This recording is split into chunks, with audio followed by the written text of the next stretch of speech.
Hi there, students. My name is Brennon, and I'm the Health Education Specialist and Trainer for Seattle Public Schools. I prefer my name to pronouns, but anything said with respect is great. So they, she, and he all work for me.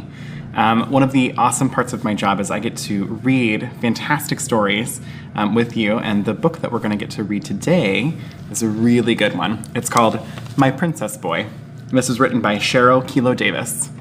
So before we begin, I'd like for us to consider some different items or different things and activities and think about how we associate, meaning how we link up or connect those activities with certain genders. So for example, let's think of baking.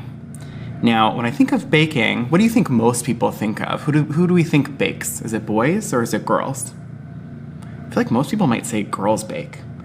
Or if we think about boxing, do we think, people might say boys, do you think? Boys or girls? They probably will say boys. What about soccer? Do girls play soccer or do boys play soccer? What do you think? I feel like most people might say boys play soccer. What about video games? Do people think that boys or girls play video games? What about dancing? Do people think that girls dance or that boys dance? People might say that girls dance. So I want us to think about these things because there are a lot of times expectations that are put on people based off of how they might identify as a boy, as a girl, as neither, as both, or somewhere in between. And those activities might not always match what people want to do. Same with outfits. Think of a time, maybe talk to a parent, a guardian, or older sibling, and think of a time when you had to do an activity that didn't really feel good to you, or had to wear an outfit that didn't really feel like your favorite. So we are going to hear a fabulous story about a young person who likes to wear dresses, and these dresses make this person feel really good. So what it's like to do things that make you feel good. Now, before we begin with that, I would like to cover 3 important words. Those words are words that we're going to use throughout this book to just make better sense of what we're learning. The first word is acceptance. The second is compassion.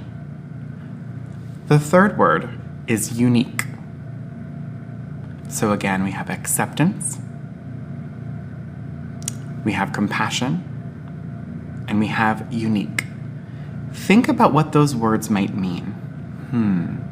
I'm going to share with you the Seattle Public Schools definitions of each of these words.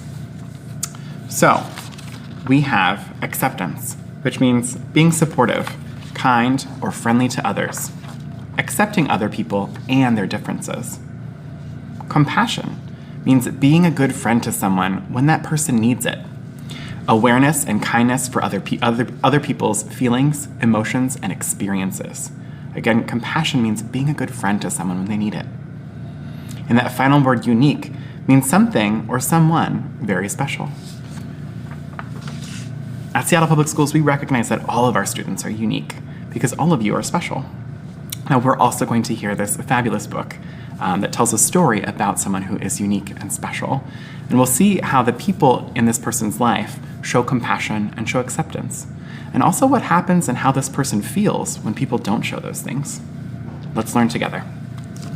Okay, again, My Princess Boy by Cheryl Kilo Davis. It's also illustrated by Suzanne de Simone. We'll begin together now.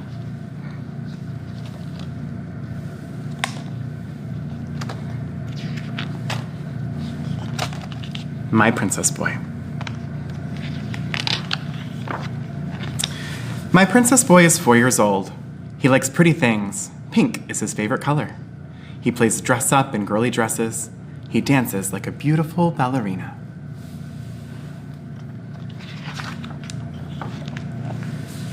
My Princess Boy has a cool brother. His brother plays baseball and soccer. And his brother dances with my Princess Boy. My Princess Boy loves his brother. This is an example of compassion and acceptance. We see an older brother who's showing compassion and acceptance for his younger brother, and what his younger brother likes to dress, how his younger brother likes to dress, and what his younger brother likes to do, which is dance and dress in really awesome dresses. Let's learn more. My princess boy loves his dad. His dad tells my princess boy how pretty he looks in a dress. His dad holds his hand and tells him to twirl. My princess boy smiles and hugs his dad. Here we see another example of acceptance, so accepting someone for who they are, and compassion, being a true friend. In this case, this person is being a really amazing dad, and the other person is being a really amazing child, being their full, authentic selves and loving each other. That's important. My princess boy has playdates with boys and girls. He likes to climb trees in his princess boy tiara crown. When he plays dress up, he likes to change clothes a lot. He wears a green ballet leotard and dances with his friends. Here we have them dancing and playing, just having a good time. I love my princess boy. When we go shopping, he is the happiest when looking at girls' clothes.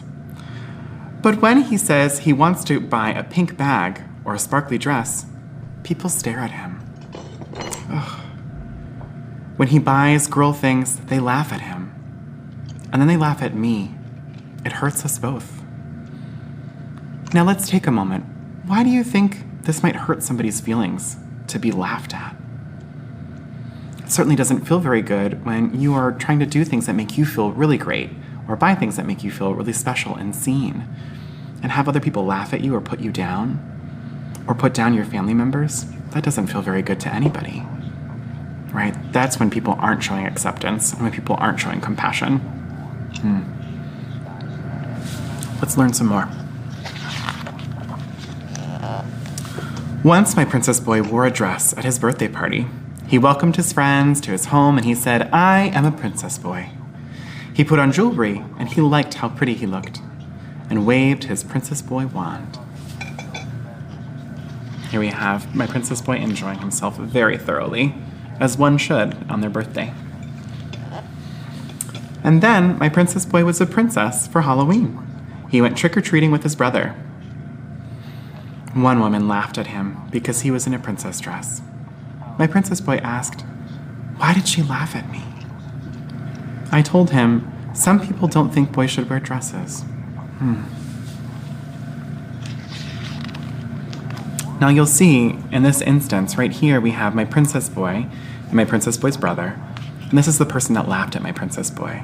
But you'll notice that my princess boy's brother shows amazing compassion, amazing acceptance, and does not let go of his little sibling's hand. He holds on and shows his love and support of my princess boy. But a princess boy can wear a dress at his school and I will not laugh at him. And a princess boy can wear pink and I will tell him how pretty he looks.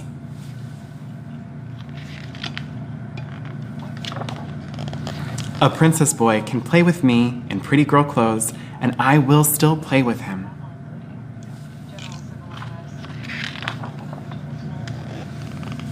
Now I have a question for you from this book. If you see a princess boy, will you laugh at him? Thumbs up for yes. Thumbs down for no. If you see a princess boy, will you call him a name? Thumbs up for yes. Thumbs down for no. If you see a princess boy, will you play with him? Thumbs up for yes. Thumbs down for no. And finally, if you see a princess boy, will you like him for who he is? Thumbs up for yes. Thumbs down for no. Okay, let's continue to read. Our princess boy is happy because we love him for who he is. My princess boy is your princess boy. So that concludes our reading of My Princess Boy, again written by Cheryl Kilo Davis and illustrated by Suzanne DeSimone. So I would like for you to talk with a parent, guardian, or older sibling about this story and ways that you saw acceptance, compassion, and uniqueness show up in this beautiful story. And I would also like you to think about what we talked about earlier, which were those activities and things that we associate with as boy things or girl things. So for example, we talked about soccer, we talked about boxing, baking, video games, dancing.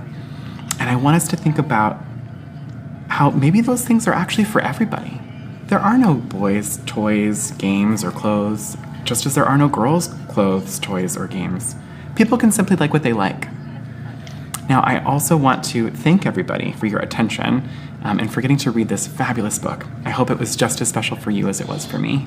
Thank you all, and thank you for being uniquely you.